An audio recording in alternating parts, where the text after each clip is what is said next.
मामा जी क्या कर रही हैं? बेटा चाय बना रही हूँ।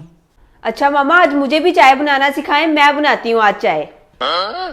ओहो, तू जाके अपनी पढ़ाई कर, मैं बना लेती हूँ चाय। नहीं मामा, मुझे सिखाएं चाय बनाना। नहीं मामा, मुझे बताएं क्या क्या डालना चाय में, मैं बनाती हूँ।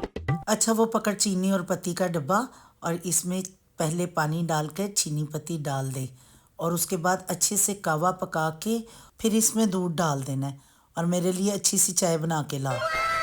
चलो मैं तो सीख गई चाय बनानी। ये ले मामा, बन गई है चाय।